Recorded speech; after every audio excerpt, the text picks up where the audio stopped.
Nanone bakunzi ba Judgment Truth Victory ndabasuhuje, ubuntu n'amahoro bituruka ku mwami bikomeze kubana nawe. Njyewe nitwa Urinzwe n'Imana Faustin ubagezaho gahunda ya byanditswe ngo ukuri kuvugwe. Uyu munsi nifuje ko turebera hamwe icyigisho kivuga ngo urukundo nyarukundo. Ni urukundo rutikanyiza, ni urukundo rutifuriza ikibi mugenzi wundi, ni urukundo rwifuza icyiza gusa. Hanyuma tugiye kureba isomo rishingiye mu itangira igice cya 18, niho turi burebere hamwe urwo rukundo nyarukundo urwo ari rwo. Nyemerera mbere yuko dukomeza tubanze dusenge Imana. Mana yacu, Data wa twese udukunda, turabizi neza ko ijambo ryawe ari iryera ndetse ribasha no kutweza uko tugenda turyiga umunsi ku munsi. Ndagusaba nkwinginga kugira ngo uduhe gukomezwa naryo kandi uduhe gucika ku cyaha ndetse n'igisa nacyo, maze ubwo ugiye kuza tuzabane mu bwami bwawe. Tugiye kurebera hamwe amagambo avuga ngo urukundo nyarukundo. Ndagusaba nkwinginga kugira ngo ukomeze kubana natwe kandi intekerezo zacu ndetse n'ibyo turi buvuge byose uduhe kuyoborwa nawe. Komeze kutubera byose ndetse no kutuyobora mu izina rya Yesu, amen. Rero mukunzi wa Judgment Truth Victory, uyu mwanya nk'uko nari nkubwiye ko tugiye kuganira ku magambo avuga ngo urukundo nyarukundo. Ahangaha mu itangira igice cya 18 turahera ku murongo wa mbere tugera ku murongo wa 22, ariko guhera ku murongo wa 22 kugera ku murongo wa 32 niho turi bubone neza urukundo nyarukundo, aho dukwiye gukunda abantu bose kandi tukabashakira ibyiza, nk'uko tugiye kurebera ahangaha umukuru wa mbere witwa Aburahamu. Ariko ahangaha tugiye guhera ku magambo ngo Imana yongera gusezeranya yuko Sara azabyara umuhungu. Uwiteka abonekera Aburahamu kuri bya biti byitwa imyeroni bya Mamure. Yari yicaye ku muryango w'ihema rye ku manywa y'ihangu. Yubura amaso abona abagabo batatu bahagaze imbere ye. Ababonye ava mu muryango w'ihema arirukanka arabasanganira.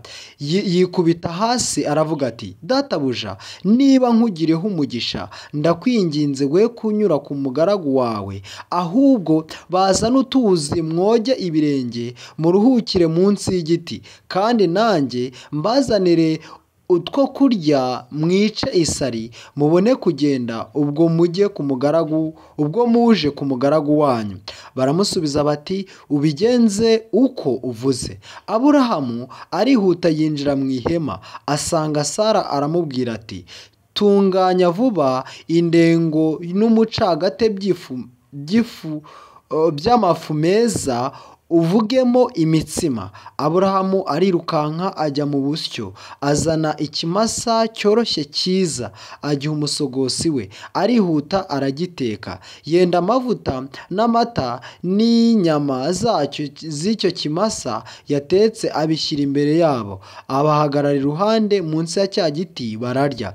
Baramubaza bati, Sara umugore wawe ari he? Aramusubiza ati, ari mu ihema. Undi aramubwira ati, iki gihe cy'umwaka kigaruka sinzabura kugarukaho aho uri, Sara umugore wawe abyare umuhungu. Sara byumva ari mu muryango w'ihema uri inyuma ye.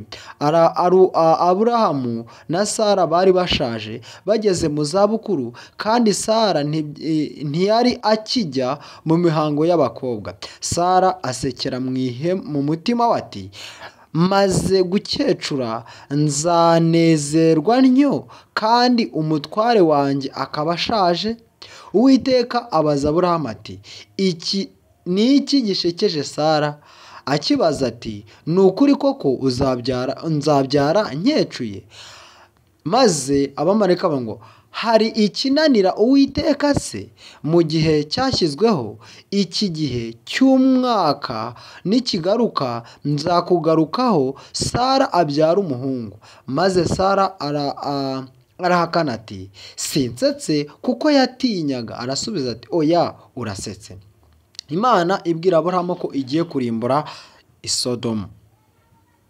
Abo bagabo barahaguruka baragenda berekeje amaso Isodomu. Aburahamu araherekeza. Uwiteka aribaza ati, Aburahamu namuhisha icyo ngiye gukora?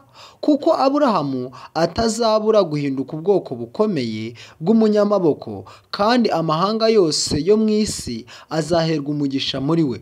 Kuko icyatumye mumenya ari ukugira ngo ategeke abana be n'abo mu rugo rwe bazakurikiraho gukomeza mu nzira y'Uwiteka, bakora ibyo gukiranuka, baca imanza zitabera, kugira ngo Uwiteka azanire Aburahamu ibyo yamuvuzeho. Uwiteka aravuga ati,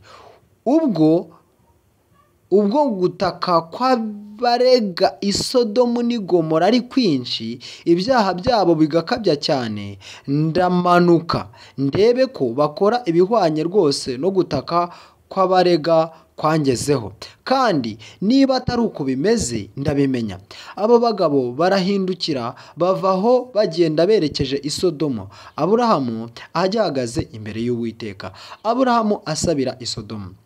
Aburahamu aramwegera aramubaza ati, warimburana abakiranutsi n'abanyabyaha?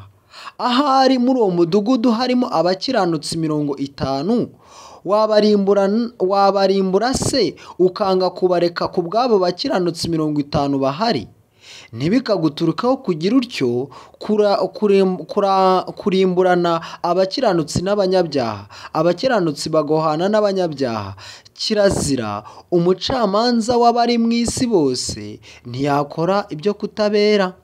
Uwiteka aramusubiza ati, nimbona i Sodomu abakiranutsi 50 bari muri uwo mudugudu, nzabababarira hose ku bw'abo 50. Aburahamu arongera aramubwira ati, mpangaye kuvugana n'umwami wanjye, nubwo ndi umukungugu n'ivu gusa. Ahari ku bakiranutsi 50 hazaburaho 5. Uzarimburana umudugudu wose kuko habuzemo 5?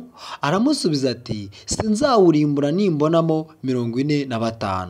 Arongera aramubwira ati, ahari hazabonekamo 40. Aramusubiza ati, sinzawurimbura ku bw'abo 40. Aramubwira ati, umwami ye kurakara, nanjye ndavuga ahari hazaboneka 30. Aramusubiza ati, sinzawurimbura nimbonayo 30. Aramubwira ati, dore mpangaye kuvugana n'umwami wanjye, ahari habonekamo 20. Aramusubiza ati, sinzawurimbura ku bw'abo 20. Aramubwira ati, umwami ye kurakara, reka mvuge rimwe gusa, ahari hazabonekamo 10. Aramusubiza ati, sinzawurimbura ku bw'abo 10. Uwiteka arigendera. Amaze kuvugana na Aburahamu asubira iwe. Muvandimwe, urumva ko nsoze gusoma igice cyose cya 18 mu Itangiriro nk'uko nari nabikubwiye mbere.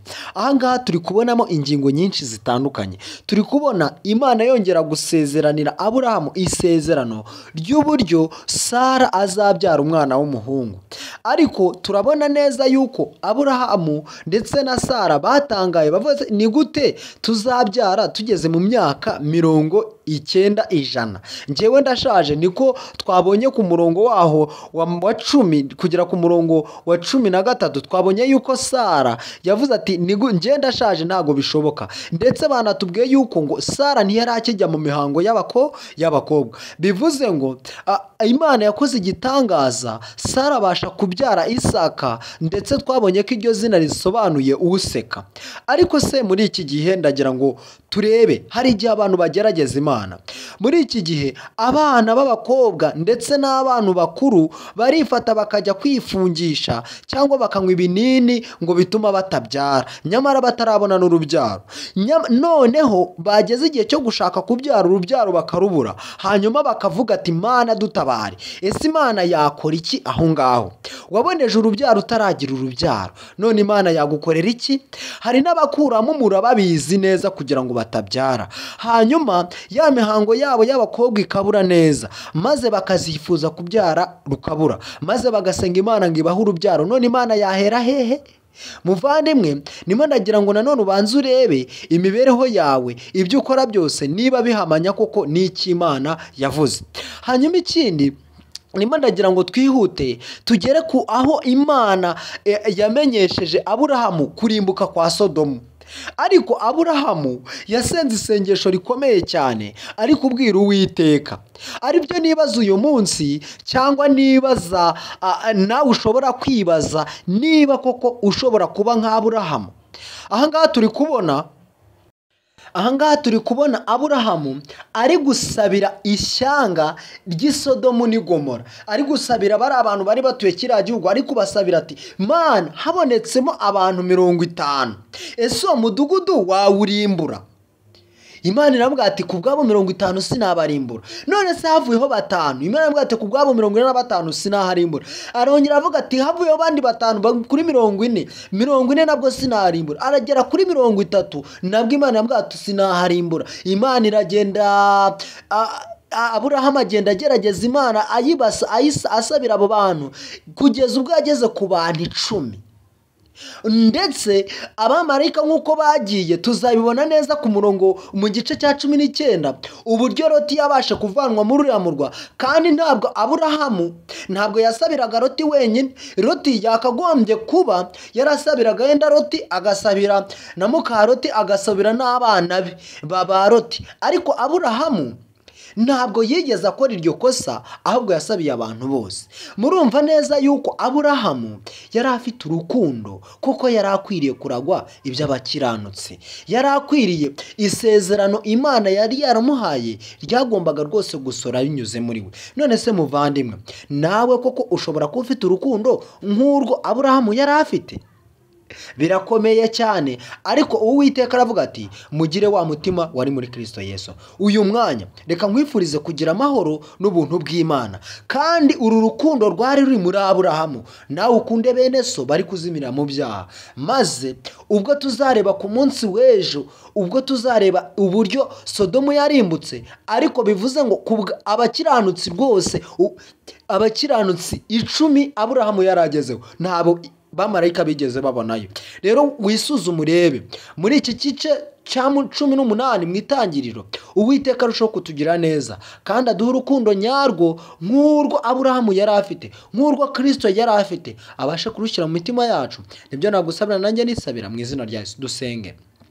Mana yacu, Data wa twese udukunda, turabizi neza uru rukundo warushyize muri Aburahamu, natwe rudushyiremo kugira ngo tubashe gukunda bari kuzimira, maze ubwo ugiye kuza tuzabane mu bwami bwawe. Duhe kugaragaza urukundo mu mpande zose, mu byo dukora byose ndetse no mu byo tuvuga, tubashe kugaragaza yuko twaremwe nawe. Komeze kutubera byose ndetse no kutuyobora, bisabye nize mu izina rya Yesu, amen.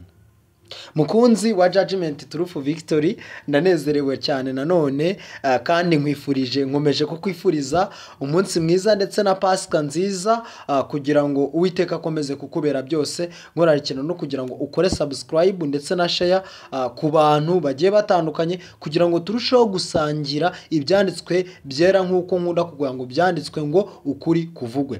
Rero reka nkwifuriza amahoro n'imigisha, Uwiteka akomeze kutubera byose, aduhe kugira umutima wari uri muri we. Nibyo nagusabira nanjye nisabira mu izina rya Yesu, amen.